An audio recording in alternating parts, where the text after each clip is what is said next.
السلام علیکم ورحمۃ اللہ وبرکاتہ۔ الحمدللہ رب العالمین والصلاة والسلام علی خیر خلقہ محمد وعلی آلہ وصحبہ اجمعین ومن تبعہم بإحسان الی یوم الدین۔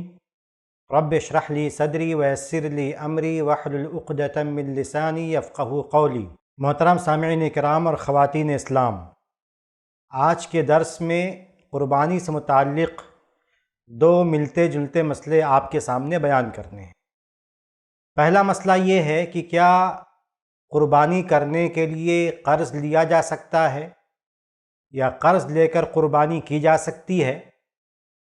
تو اس مسئلے کو سمجھنے کے لیے چند باتیں آپ کے سامنے پیش کرنی ہیں۔ پہلی بات تو یہ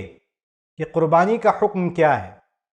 قربانی کے تعلق سے علماء کرام نے اختلاف کیا ہے۔ فی الحال اس درس میں اس پر بحث کرنا مقصود نہیں ہے،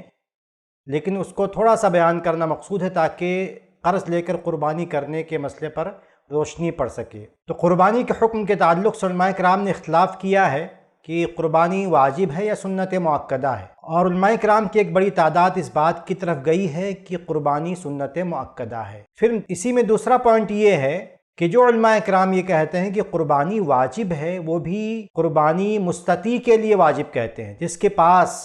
اپنی جو بنیادی ضرورتیں ہیں اس سے زائد پیسہ ہو، اضافی پیسہ اس کے پاس ہو کہ جس سے وہ قربانی کر سکتا ہے، تو اسی صورت میں کسی مسلمان پر قربانی واجب ہوگی۔ اگر وہ مستطیع نہیں ہے، اس کے پاس اضافی پیسہ نہیں ہے، تو ایسی صورت میں کسی بھی عالم کے نزدیک قربانی اس پر واجب نہیں ہوگی۔ ایک پوائنٹ تو یہ ہے۔ دوسرا پوائنٹ یہ ہے اس مسئلے میں کہ شریعت میں قرض کو بہت اہمیت دی گئی ہے، اور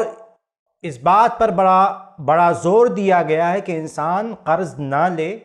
اگر کسی وجہ سے قرض لینا پڑ جائے تو کوشش کرے کہ جلد از جلد اسے واپس کر دے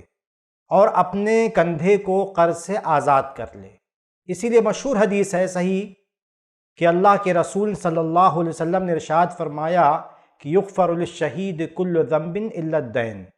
کہ شہید جس نے اپنی جان اللہ کی راہ میں قربان کر دی،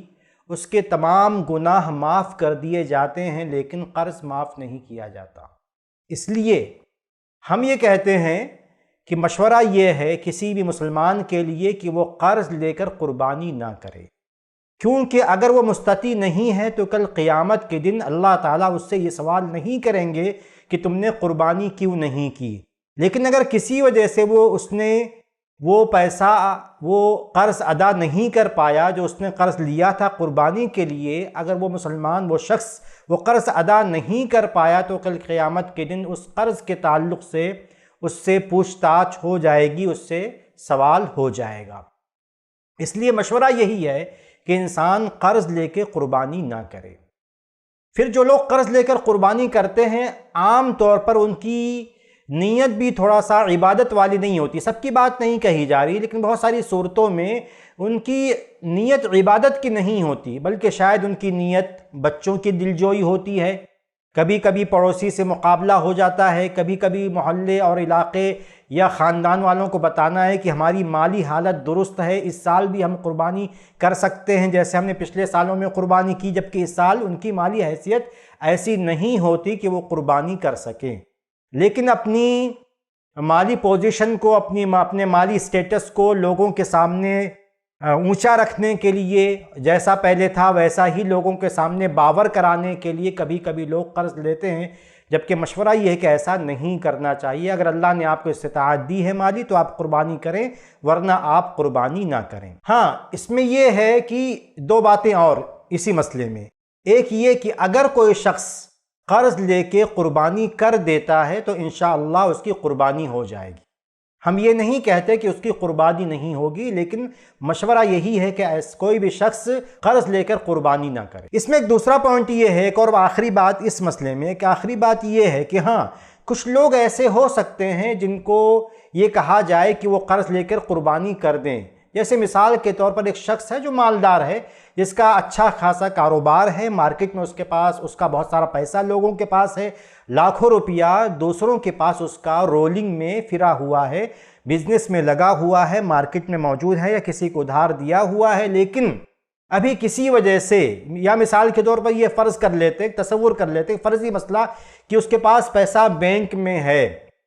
لیکن بینک 3 دن کے لیے بند ہو گیا، ہالیڈے ایسا پڑ گیا، ہالیڈیز لگاتار پڑ گئی کہ مطلب 3 دن کے لیے بینک بند ہے، اس کے پاس نقدی پیسہ نہیں ہے، روکڑا پیسہ ابھی اس کے جیب میں کسی وجہ سے نہیں ہے، لیکن وہ شخص مالدار ہے، آسانی سے جو قرضہ لے گا قربانی کرنے کے لیے اسے آسانی سے ادا کر سکتا ہے، اور ایسا شخص مالدار کہلاتا ہے۔ تو ایسی صورت میں ہم اسے کہہ سکتے ہیں کہ آپ قرض لے کے قربانی کر دیں، اور جب 1 ہفتے کے بعد 2 ہفتے کے بعد آپ کے پاس جو لاکھوں روپیہ آنے والا ہے، یا بینک سے جو آپ ریلیز کر سکتے ہیں اپنا پیسہ، اس کے ذریعے آپ اس قرض کی ادائیگی کر دیں۔ تو اس میں تھوڑی سی گنجائش لگتی ہے کہ ایسے انسان کو قرض لے کر قربانی کرنے کا مشورہ دیا جا سکتا ہے۔ اسی سے ملتا جلتا دوسرا مسئلہ ہے کہ اگر کوئی شخص مقروض ہے،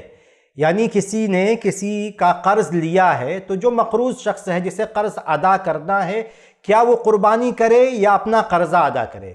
تو ہم ایسے شخص کو مشورہ یہی دیں گے کہ وہ اپنا قرضہ ادا کرے۔ تعلیلات، جو باتیں، اسباب کیا ہیں، ہم نے پہلے والے مسئلے میں بیان کر دی کہ قرض کے بارے میں قیامت میں سوال ہوگا، لیکن اگر وہ اس کے پاس قربانی کی استطاعت نہیں ہے تو اس کے بارے میں اس سے کوئی سوال قیامت کے دن نہیں ہوگا۔ یہاں تک کہ اگر جس سے آپ نے قرض لیا ہے، جو قرض خواہ ہے، جس نے قرض دیا ہے، وہ اگر آپ کو اجازت دیتا ہے کہ آپ ٹھیک ہے ابھی قرضہ نہ ادا کریں، بعد میں قرضہ ادا کریں اور ابھی آپ قربانی کر لیں، تو ایسی صورت میں بھی افضل اور بہتر یہی ہے کہ آدمی قربانی نہ کرے بلکہ پہلے اپنا قرضہ ادا کر دے، کیونکہ قرضے کا ادا کرنا اس کے لیے واجب ہے، جبکہ قربانی کرنا اس صورت میں اس کے لیے واجب نہیں ہے، خاص طور سے اس صورت میں اس کے لیے واجب نہیں ہے۔ تو